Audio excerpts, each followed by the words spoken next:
Imagine, if you will, a world in which transparency, accountability, and efficiency ruled the day. A world in which the people were empowered to use their creativity, talents, and ingenuity to make the world a better place for all. A world in which the old ways had been disrupted and supplanted by new, better ways of accomplishing common goals. That is the world of blockchain. Well, at least the hope of blockchain. And today, you're going to meet leaders of companies who intend to foster these principles to develop projects which can bring us one step closer to that elusive utopia. Gaze into the crystal ball after you dust that old broken thing off, and join us for a sponsored Crypto Spotlight edition of the Bad Crypto Podcast. 5, 4, 3, 2, 1, 0, ignition. Who's bad?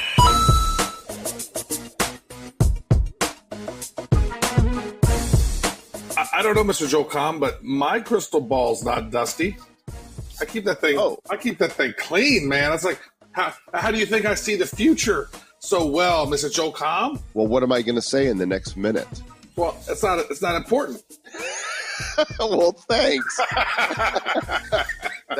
that hurts my heart just a little bit. I knew you were going to say that. That's okay. I knew you were going to say Well, you know, I've always had a penchant for being able to sort of see the trends and what's happening next. I think it's my magical tech balls. All right, welcome to the Bad Crypto Podcast and Travis's magical tech balls. We're glad that you're here, and you might not be now, but stare deeply into my magical tech balls. Oh my gosh, this is the podcast for the crypto insane, and we're glad that you're here. We are, whether you're glad or not. We're glad. Yeah, you may not be glad, but we're glad. And I am still here in the Philippines. In fact, want to give a shout out to Scott Bunny, who came all the way up from Australia to hang out today, which was great. Literally got on a plane thinking about moving here to the Philippines, and he had connected with Ike at Staff Virtual, one of our sponsors that we had on the show about a couple months ago, and he decided he wanted to come and hang out. So how cool was that? Hanging out with a real life fan in person. That's very cool, Philippines, bro. In fact, hanging out is so much fun that I just haven't gotten to creating the page yet, but just mark your calendar for July 18th, because in Denver, Colorado, we are going to be celebrating our Bad Crypto 1-year birthday party. I can't believe we're already coming up on a year. We're over 4 million downloads, on our way to 5 million, and we're just so grateful. We hope that a bunch of you will come out here and party with us. Come to the party, but don't be a party pooper. Don't poop at a party. And if you do, close the door. Don't open the door to be in a party pooper. As we mentioned, this is a sponsored Crypto Spotlight edition of the show. This is the one episode each week where we are pleased to bring you companies that are paying us, because we like getting paid to do this. We are pleased to bring you blockchain projects from around the world. And these are projects that are very good, that we have vetted properly to see that they are blockchain projects and to see that they have, the capability to pay us to be on the show. Oach in your blowhole, Mr. Travis, right? We think that they appear good, but you have to do your own due diligence. We're being compensated for these interviews today. We're not making any recommendations whatsoever. We never do. That's because we're bad and we're not financial advisors. At least I don't think we are. Have we told people that? I'm not sure. It may have been a while since we have, but here's the thing about this, man, is that I love these shows because they showcase all the things that we can do with blockchain, and really with all the different episodes that we've had on and the different shows that we've set up over time. Like, we're coming up on 150 different ICO projects that we've chatted with, and that is amazing when you think about how many different ones and how many times have we had a company on that's similar to another one. Only a few times. Like today's episode, we have one. There's one project in here that's very similar, or at least has some similar aspects to a couple of companies in the energy space, but these guys are doing it totally different. We've never had a betting company on the show. This one's a little different. This is peer-to-peer betting, right?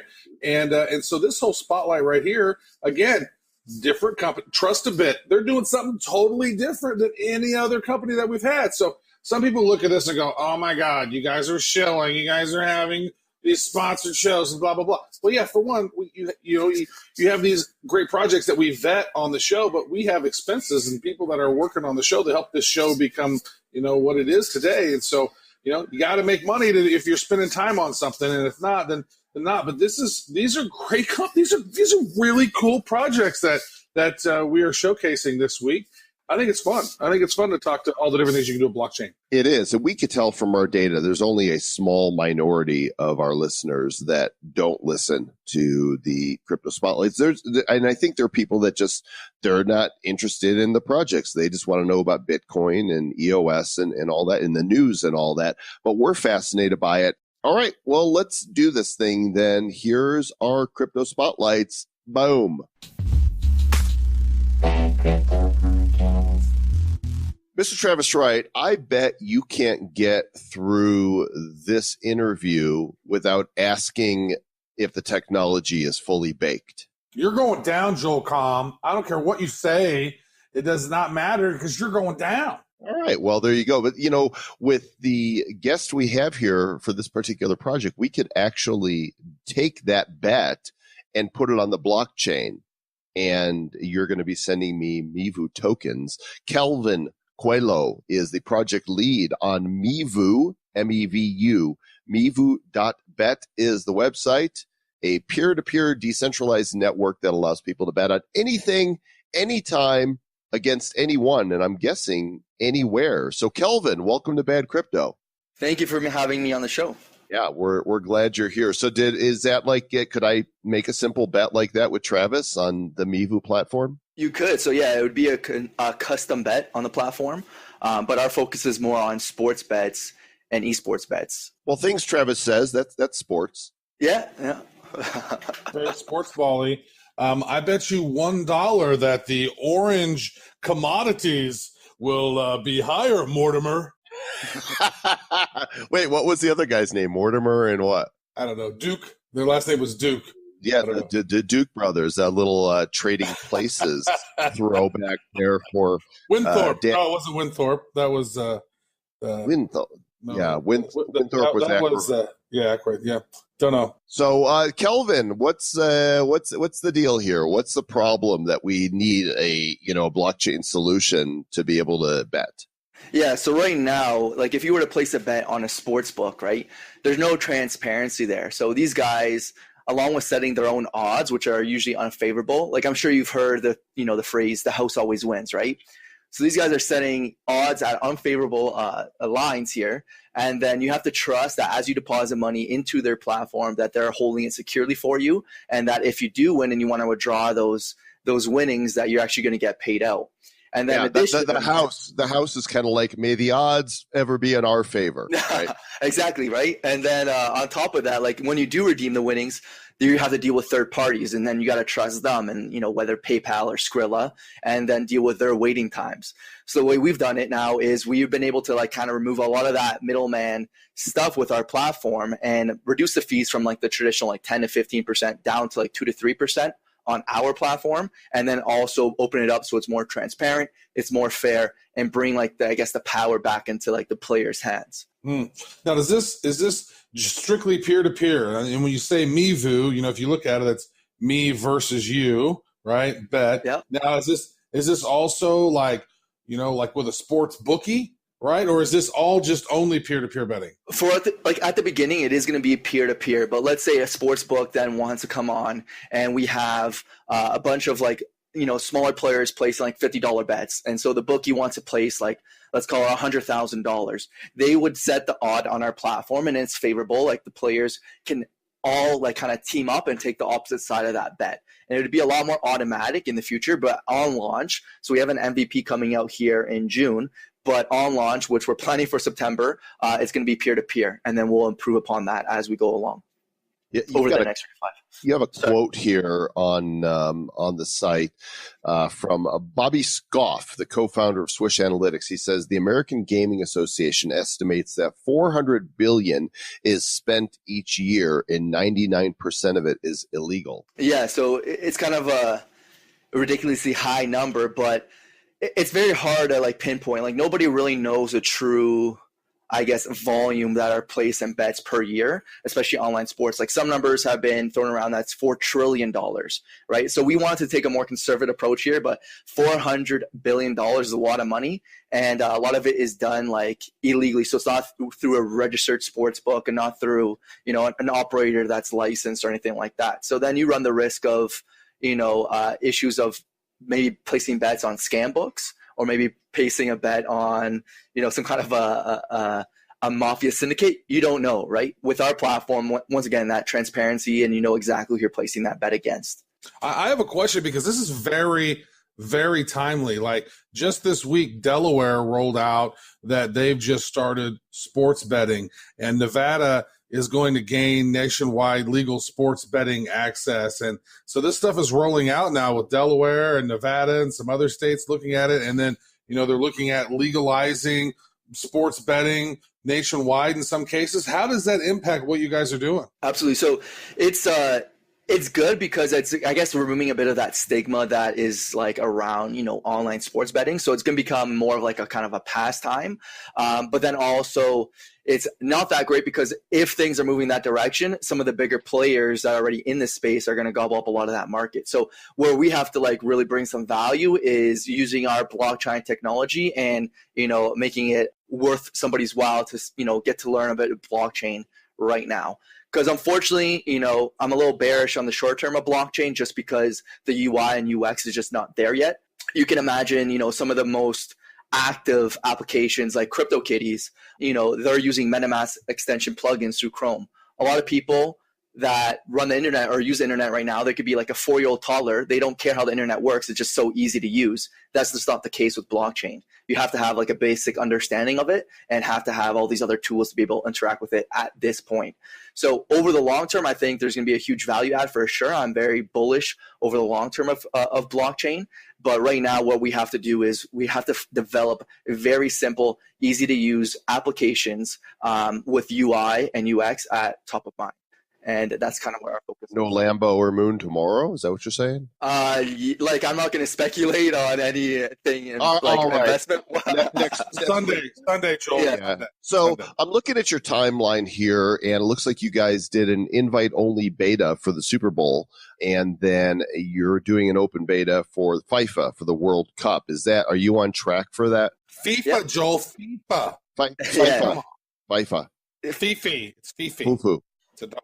It's soccer. We don't it's America. We are the only country in the world that gives no craps. Yeah, it's growing. It's changing a little bit, but essentially, yeah, we're on target for both. We definitely hit the Super Bowl. It was more family and friends, to be completely honest with you. Our front end and UX wasn't where we wanted to be, or nowhere close back when we had the Super Bowl beta. But right now, we are actually really excited because we teamed up with Tribal Scale, who's a front end development company out of Toronto. These guys usually charge like $1.5 million to kind of work with clients. They built out the NBA site. And anyways, one of their founders is our bit of an investor and gave us a huge discount. So we're working with them on building out our front end and UX, and that will be delivered for the World Cup. It'll be like a very simplistic version, not as much functions. And then September, we're going to have essentially the whole thing ready to go. So we're on track. We need to do some more smart contract audits. The back end there, smart contracts are there, and then the UX is, like I said, being taken on by Tribal Scale. I'm curious then about how you guys are maybe different from Augur, right? They position themselves as a prediction engine or prediction platform, and you can bet on it a little bit, right? They have different sort of bets, and so maybe how are you different from some of the other folks that have been in the space? Because quite frankly, we've never talked to anyone that's done betting on this platform. The only reason that we when we vetted you, we think that looked like the technology was interesting, and it was that sort of aspect of having that peer-to-peer betting that really sort of set it apart for us to be able to chat about it, because Joel traditionally doesn't like betting platforms, and so we've said no. But you're doing things a little bit different. So if you could explain how you're doing it different from your competition, I think that might be valuable for our audience to hear. Yeah, cool. Thanks. Yeah, so Augur essentially is trying to build out, like you said, a prediction market, right? So the everyday person is like, to be honest, it's even complicated for myself to use. Like, if I were to take a look at Augur, yes, bets are placed in Ether, just like in our platform, but you got to create the market. There's that Oracle service that then you can trade different, like trade in the markets, and it's kind of like a group. It's like the wisdom of the crowd, right? They're trying to build a lot more than what we're trying to focus on, which is a simplified version, keeping things as simple as possible, fun and easy to use as possible, placing bets with your friends or somebody across the world that you don't necessarily even have to trust on sports bets, esports, or really custom. So essentially, it's one-to-one at the beginning. There's no need to trade different markets to create the markets. It's all going to be a very simplified version of that, right? So for us too, we're not requiring people to have our token to even place bets. We feel that's a huge barrier to entry to even, get up on that platform. Essentially, all you need is like Ether. You send Ether to a contract, somebody else sends that opposite side of that bet or that Ether to that contract, and you're good to go. As soon as the result is verified, you're paid out automatically, and that's about it. But you're really you're seeking to focus on esports. And in fact, when you go to the website at mevu.bet, you can see the current banner. There is a Counter-Strike Go image. So you've definitely appealed to the gamer in me. Talk about that market right there. Yeah, so actually not a lot of people know this, but I was actually ranked #1 in the world for Rainbow Six Siege, competitive esports pro player, I guess. And yeah, so I know the market very well. Brag much? Yeah, no, I'm pretty proud about that because, like, in anything I do, I want to be the best at, right and on. I put in some time and effort into that game. So I'm happy where I was. I haven't played in like 6 months, but still, I was able to accomplish my goal, I guess. But anyways, I know the market very well on that side of things, and right now, some of the centralized solutions are just better. Okay, so like it's a huge marketplace. People usually place bets as a team or individual. They put $5 up, and then you have to place a bet where you're going to get more kills in that game than your opponent, right? And then after that game is done, you guys report the scores, and the payouts get sent out. Once again, you still have to use PayPal and whatever else. And if there's a dispute, the site steps in and settles that dispute.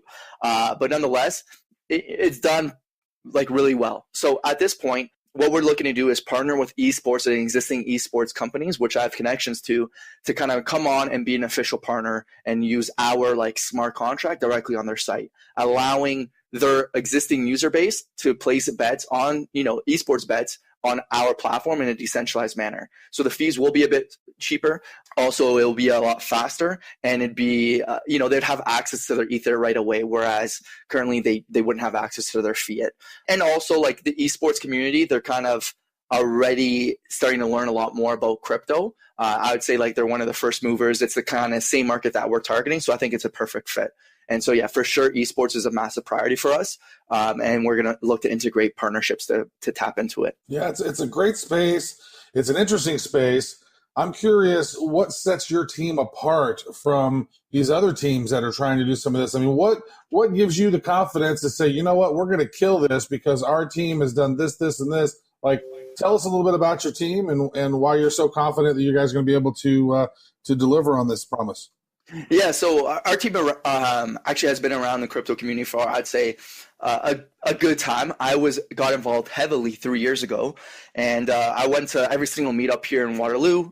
There was maybe like 3-5 of us there, and it's grown since. Obviously, there's like 100 every time we go to these meetups now. So I'm pretty. I guess I've known the ecosystem. I've seen how it's grown, and I kind of have a very good idea of maybe where it's going. Obviously, it's kind of crystal balling a little bit here, but like I said, I was competitive esports player, and before I helped manage a fund with 2 other advisors of $70 million in assets under management. My technical co-founder, he built VR games from scratch. He's been in this space since 2013, I believe. 2013 or 2014. I don't remember exactly, but he's a technical whiz. He went to the school, University of Waterloo, the same school that Vitalik went to. He graduated in economics and did computer science as well. So from the technical standpoint, I think we're covered. We've have 6 people working full time on this, and then 3 part-time full-time working on our core team, and then we have a really awesome advisory team as well that is kind of helping us where we lack in some of the startup experience. And it looks like you guys are going to be doing an initial token offering, an ITO. So tell us how people can participate in this, what they get for their ETH, and so on, et cetera, and so forth. Yeah, so our token, like I said, it's not required to place bets. So the value of the token comes from being able to stake it in kind of like a simplistic proof of stake algorithm where they stake it, which allows them to report on the outcome of that sporting event. So let's call it Golden State Warriors. You report that the Golden State won game 2, and then you are compensated in some of the fees that we take on every single bet. So you don't even have to place bets to be able to earn on our platform, but you do need to provide a service, which keeps the platform completely decentralized, and it has like kind of that sharing economy. So people can participate. We're going to start a whitelist process in June, like later this month, and that's going to be after we launch our beta platform for the World Cup. So the sale is going to be September, and essentially there are going to be some different bonus and discount rates that people can participate on. Well, cool deal. Well, tell us a little bit about, how you're ramping up your marketing and maybe how you plan on growing your community on social media. Yeah, so like today we've actually spent $0 on marketing. So we're talking here as of 5th of June, and what we're looking to do now is really ramp that up and spend some hard dollars on competing for this attention that's, the noise around ICOs in this space. So we're going to look to do that. We are targeting around 20 to 30,000 by month end here to have on our social media following, and we're going to do a really cool bounty campaign surrounding the World Cup. So people can try out our beta. They can earn some bonus and some free tokens just by participating in the beta and reporting who they are or guessing who they think is going to win games during the World Cup. So we focus on that. Like I said, we focus more on the development, on the money that we have put into the project. We've sponsored ETH Waterloo. Some really cool things happen out there. Actually, CryptoKitties built their platform in 3 days, the event that we sponsor there in ETH Waterloo. So we got to meet some really cool people there. But yeah, so we're really looking to ramp that up alongside our bounty campaign this month. Yeah. Excellent. Well, Kelvin, good luck with the project, MEVU.bet. And Travis, do you want to ask him anything else about the technology? Like if it's done yet, if it's ready, if it's, what's it? No, that really wasn't a question that I had in mind. There, rhymes with flaked. I think you're fully baked. There it is. I just won. I don't know how many MVUs I just won there, but thanks again. You won $1, Randolph. Awesome. Thanks, Kelvin. Thank you for having me again. Thank you.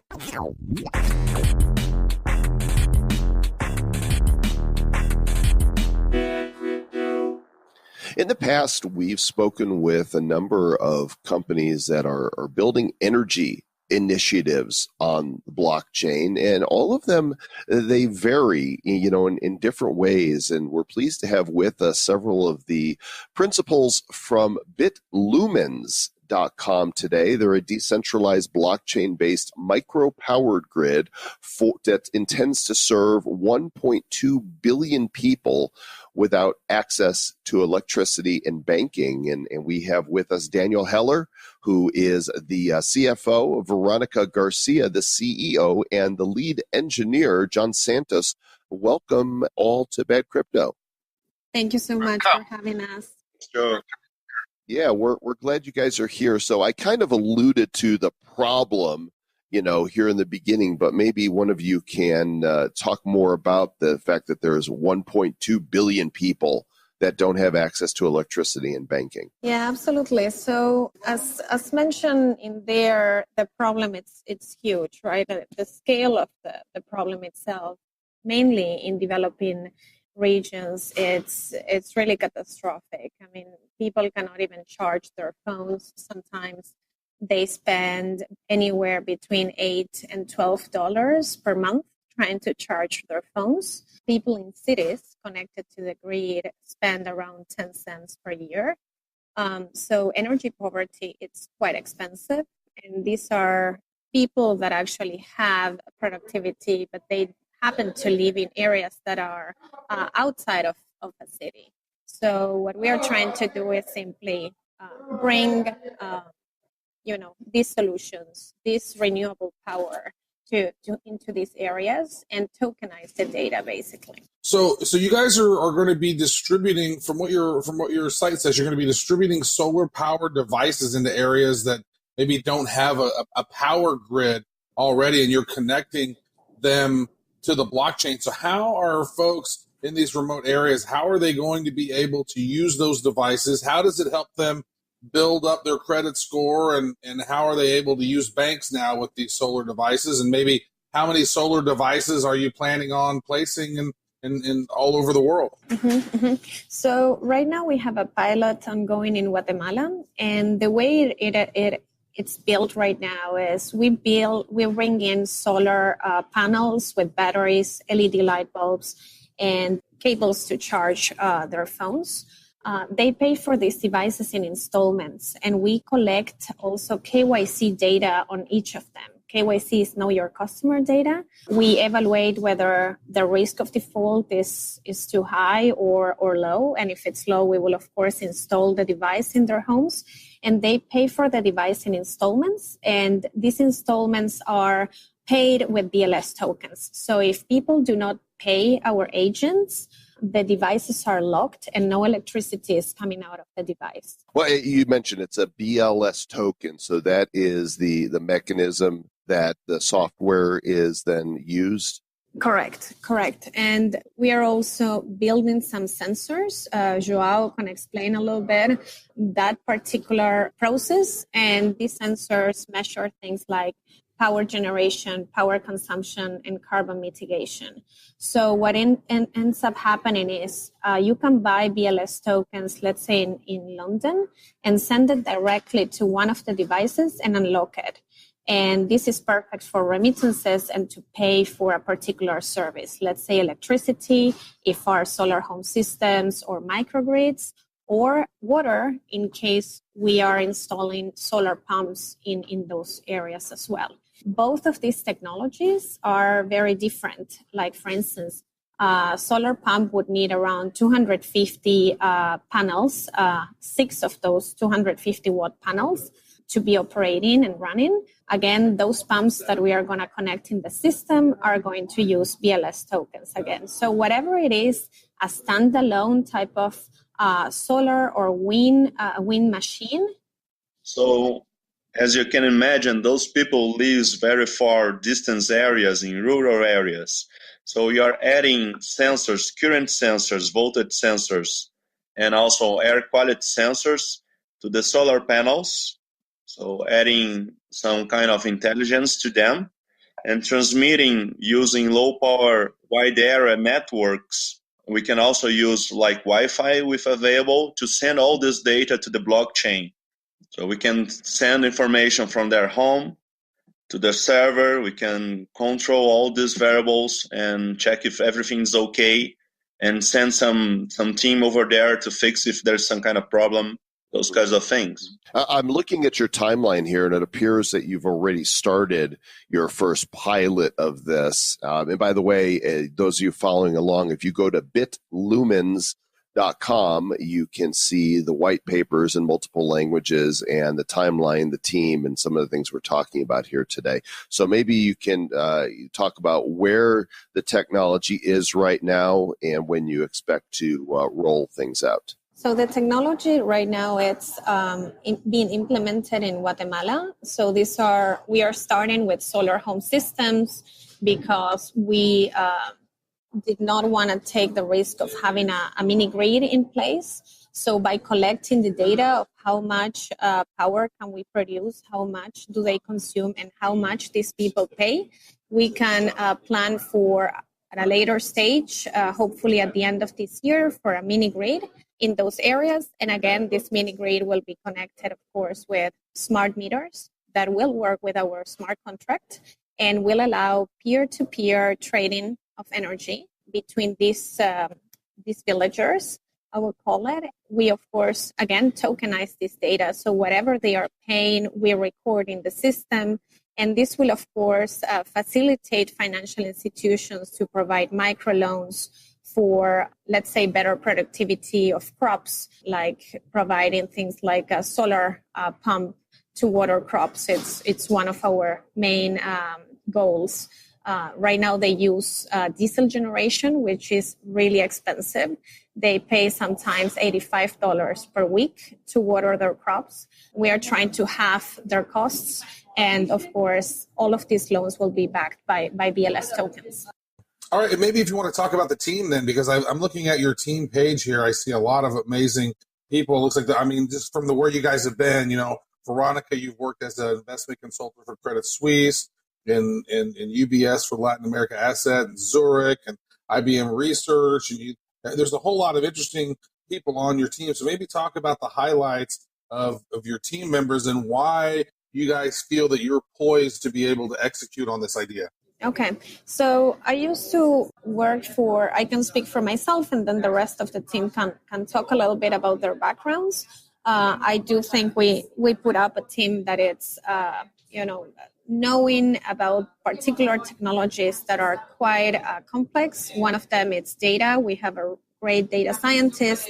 We have Joao on board, who knows everything about microchips, nanotechnologies, and also networks and how connect sensors to different devices. We have, of course, Daniel Heller, who used to be an executive director at the IMF and a regulator, and he knows everything about monetary policy, so he's helping us out with the economics of the token. And then I used to work for IBM Research Lab, where I focus on solar plants, and in particular in Algeria and Morocco. And later on, I worked for the World Bank and Inter-American Development Bank on everything around carbon credits and economic tools to reduce carbon mitigation, wind power plants and solar plants, and how to build feasibility analysis around these new technologies. That's excellent. That sounds like you're knowledgeable in the area, and there's a pretty significant team here, so you guys can go to the website and check that out. Before we close out, I want to talk a little bit about the crowdfunding campaign itself, the ICO. How are you rolling this out, and what do people get when they contribute? Who can participate? Tell us all the things surrounding the ICO itself. Yes, sure. The pre-sale is ongoing now. And I would say the good news is that we are incorporated in Switzerland, and you may know that the Swiss financial market authorities have a keen eye on ICOs. There are a lot of ICOs issued in Switzerland. We got what is called a no-action letter from the financial market authorities, meaning that our token is viewed as a utility token and explicitly not as a security. So this means that basically everyone can participate in the token sale, of course, depending on where the person is located. But I would say in most countries, it's legal to buy our token. We have a very good platform at IDU, and bids can be submitted 24/7. Final question then will be about your community. Where are people? I see you guys have a Telegram community. You have a Chinese or a Telegram community with a little over 3,000 people there, and you have the English-speaking community as well. And so is that the best place for your community? And maybe is there any other thing about the project and the community and what's going on around BitLumens that you'd like our audience to know? Yeah, I think what is important to note is that now we have a pilot in Guatemala, but what we are doing is totally scalable, right? It was mentioned there are 1.2 billion people that are potentially our clients. So our plan is to expand in Latin America, to go to Africa, to go to Asia, and leverage on the great technology that we have. I mean, I think this is great with the mission of you guys providing options to rural communities that traditionally don't have electricity. They're using kerosene, wood, plastic, oil to actually give them electricity. You're going to give them cleaner, safer electricity, which will then allow them eventually to, become an online. They'll be able to get online and be able to communicate in the online world. I mean, when you're talking about more than 1 billion people here that are in these locations that don't have access to even electricity, they're not online. They're not part of the global economy. So this could help lift up. If you guys are able to execute on this, you guys could lift up a big portion of the world. That would be awesome. You're absolutely right. Excellent. Well, thanks for sharing with us today, everyone. BitLumens.com is the website, and good luck with your project. Thank you so much. Thank you very much. The Bad Crypto Podcast. Both Travis and I are frequent flyers. Fake news. Jetting about here and jetting about there and everywhere. I think that already this year I've been, 10 different places, and it's just the beginning of June or so. And occasionally flights get delayed, and that sucks. They do? Never. Not that I've ever experienced. Well, that's fake news right there. That's real true. That's hashtag fake Travis news. We have Sarita Hines with us. She is the CEO and founder of TrustaBit. It's trustabit.io, just like it sounds. And they intend to use blockchain tech to issue vouchers automatically to passengers when flights are delayed. So that's pretty cool. Welcome to Bad Crypto, Sarita. Thank you. Thanks for having me, guys. We've all experienced delayed flights, but maybe you can give us an idea of the magnitude of this problem that would require a blockchain-based solution. Exactly. Just like you said, we've all experienced it. I've experienced it quite a lot. That's how I came upon the solution.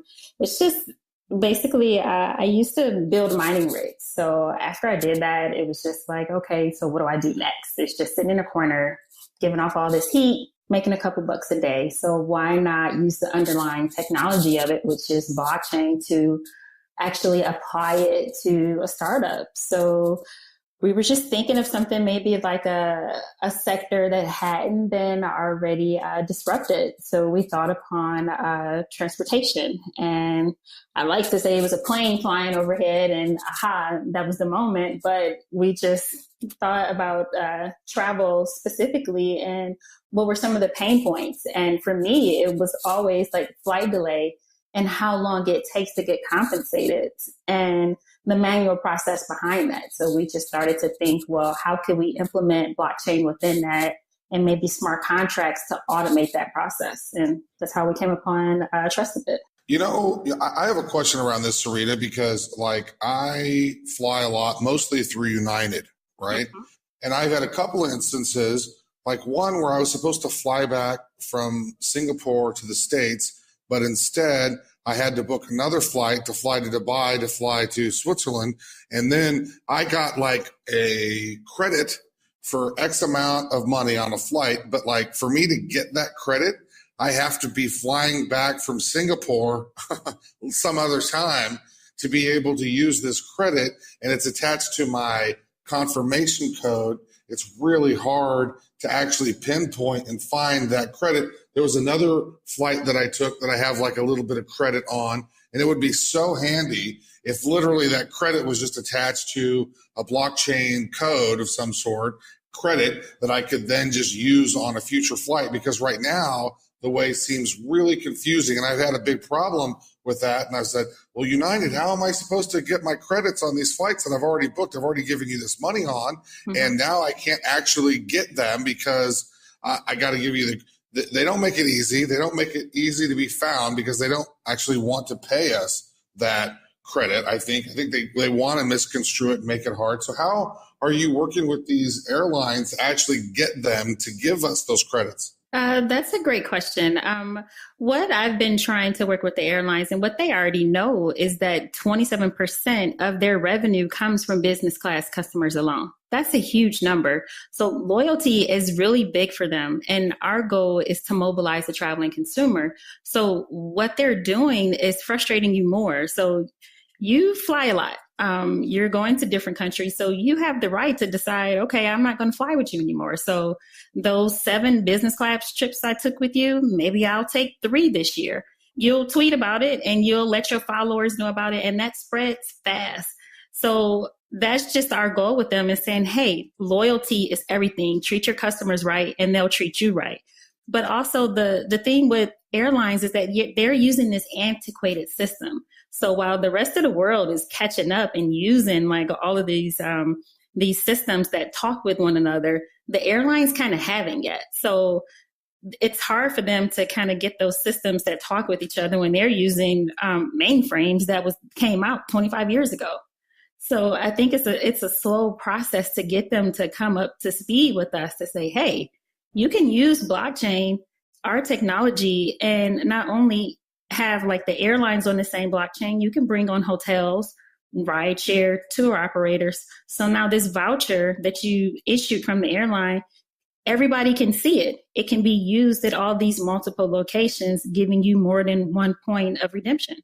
So how does this actually work then? Like, is it you're creating a token to manage this, and do you need to have a special wallet, or explain the functionality? The token is, we're trying to implement that last. We're trying to take baby steps, just because crypto, we all know it kind of gets this bad connotation, but the distributed ledger technology, that's like where the meat and potatoes is.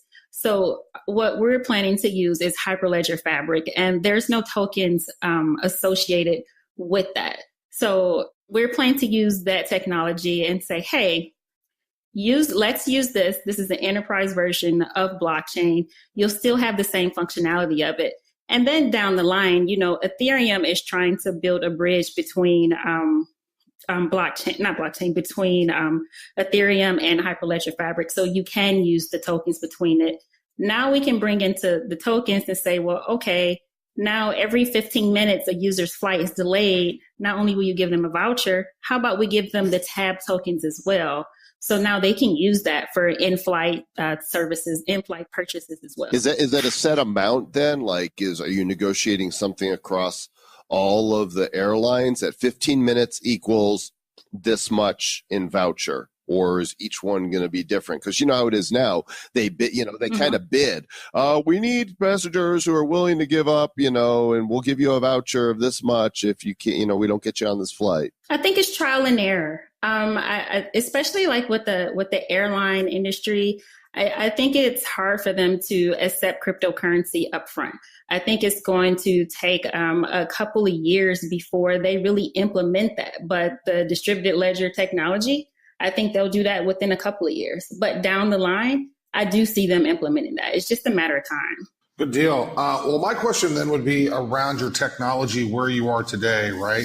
And where you guys are headed, because you mentioned you started out doing some crypto mining, and then all of a sudden you said, hey, I want to create this idea around helping people save money in the flight industry and with these balances and with these credits.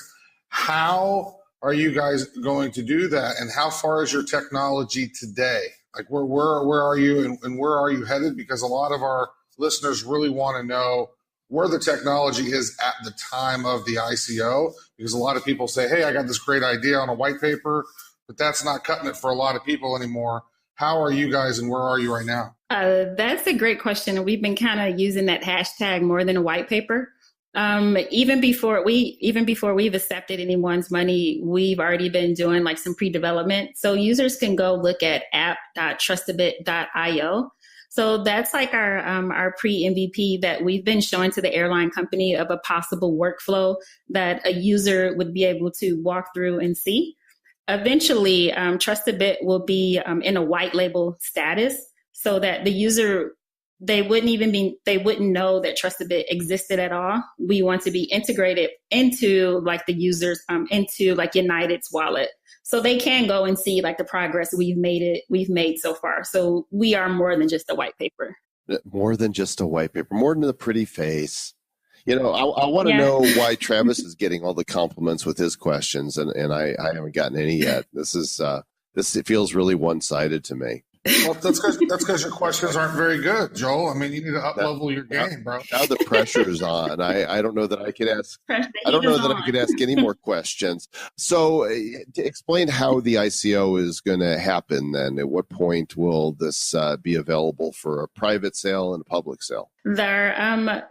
Our security token offering is going on right now on Start Engine. So our users can go to startengine.com/TrustaBit, the number 1, and they can look at all the offerings all of our terms and offerings that we're offering with our token sale. We just had Start Engine was just actually on the show, and I did not know that you guys were launching there. We just got done talking about how, in fact, that's the episode that just released right before this one. Okay. How they are now offering ICO. So I think that's. We had Howard Marks on the show, and he told us all about the Start Engine, and we're really excited for you. Hopefully, you're able to finish Engine. That's a really great statement, Travis. Thank you. Well, you know what? I really wish like all these different interviews we've done. I really would like the great question tally. It should be on the blockchain. Like every time one of us asks a great question, we should get paid in tokens. Question coin. Why don't we just fork Bitcoin, right? Question Bitcoin. Yeah, and every time Travis asks a great question, he gets some tokens. Every time Joel asks a great question, you get some tokens, but not as many as I get. Yeah, I'd be poor then. It would never happen. I think you should timestamp that. Someone's going to go ahead and do that in a couple of days. Boom, and what's so funny is we have a little banter back and forth whenever a guest says, "Oh, great question." I'll message Joel Com and say, great question. Suck it, Joel Com. Yeah. And so it's good. So tell us about some of the traction that you're having right now, because you mentioned this yourself. You've been working, some of these airlines are working on antiquated systems. They're using technology from the 60s and 70s. How are you getting them up to speed? How are you convincing them that they need to use blockchain? So how is that traction taking place, and how do you foresee you gaining more traction in the future? I would say Travel TechCon, we're going to be pitching there actually in 2 days. That's like the best traction that we've been getting, because they're actually the only platform that I know of so far that allows travel startups to get in front of like these big airlines to actually present our products. I haven't seen any other place that does that. So I'm really excited to be pitching in front of like American Airlines, Lufthansa, and JetBlue. So this is one of the biggest tractions we've had so far, besides getting a commercial with Microsoft. So that's one of the biggest things. Mm-hmm. Well, that's great. You forgot to say great question, Travis. It was a crappy question, Travis. That was horrible. Now I think you guys are playing Office Bingo, so I'm trying to not to say those words. Office Crypto. C9. So the website is TrustaBit.io, and you guys can see about the team there. There's a blog. They've got their white paper and more about this project. I think, anything that ends up serving the travel passenger, I also fly United, and I don't like when I'm delayed and inconvenienced. And there's the airlines really don't do much of anything, when that happens. Now, would this also work for acts of God type delays, or is this purely for, mechanical, if it's weather delays, do I get anything, or I'm screwed as usual? So it works in two ways. So in the European Union, they passed. That was a great question, by the way, just in case you didn't know. It was okay. Great question. In the European Union, they passed regulation which states that customers must be compensated for flight delays greater than 2 hours. So if you're traveling in and out of the European Union, you would get it. But here in the States, we don't have that type of protection. So the only reason that they would be doing it here would just be purely out of loyalty. Well, I get it. I mean, if the weather's really bad, I don't want them taking off, risking my life. I'm good with it. So I don't, but I was just curious because I ask good questions. That is true. I was actually on a flight with United one time, and they were actually on time. It's really exciting. I actually got out of Chicago at the exact time that I was supposed to get out of Chicago, and I nearly had a heart attack. You got rewarded with them losing your luggage, so there was that. I got rewarded. Yeah, and they broke my guitar. Ooh. And no, they didn't.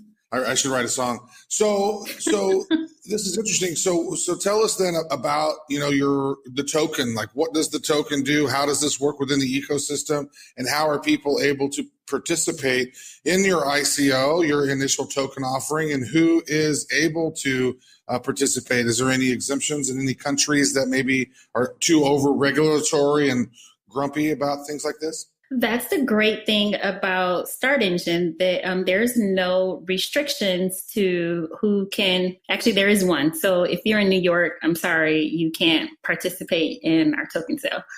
But that's the great thing about Start Engine. There are some ICOs that say, like, if you live in the US, that you can't participate. But on Start Engine, you can participate in it.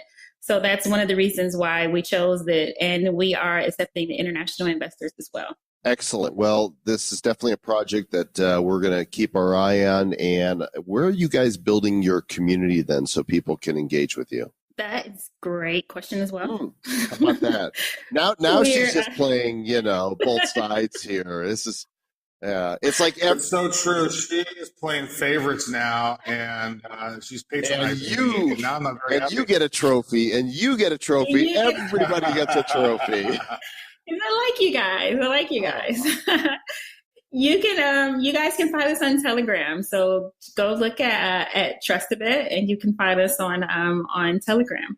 Awesome. And that's exactly where we're at. We're always in there answering questions, and our spam bots will find you. So keep it clean. Well, I will. Very nice. Might not, but I will. Travis might keep it a little dirty. I'm a little dirty. Yes.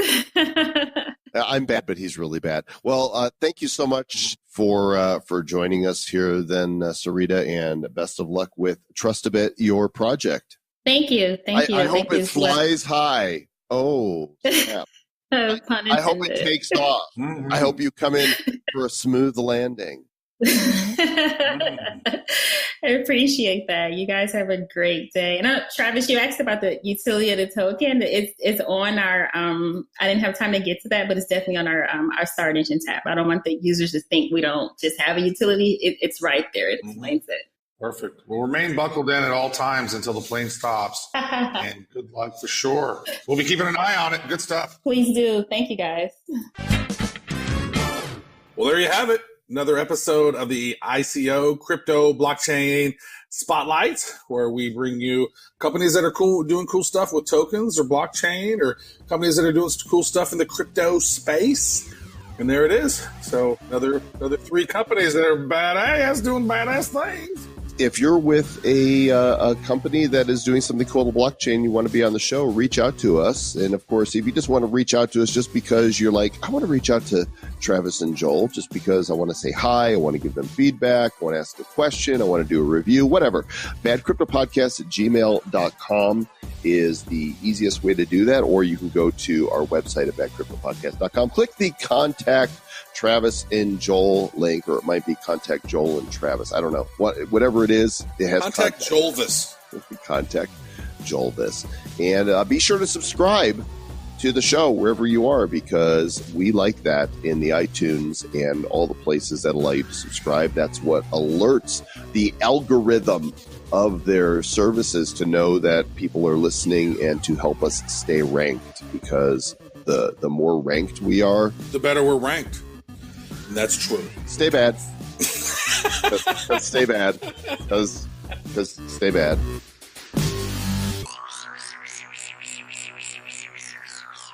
Who's bad? The Bad Crypto Podcast is a production of Bad Crypto LLC. The content of the show, the videos, and the website is provided for educational, informational, and entertainment purposes only. It's not intended to be and does not constitute financial, investment, or trading advice of any kind. You shouldn't make any decisions as to finances, investing, trading, or anything else based on this information without undertaking independent due diligence and consultation with a professional financial advisor.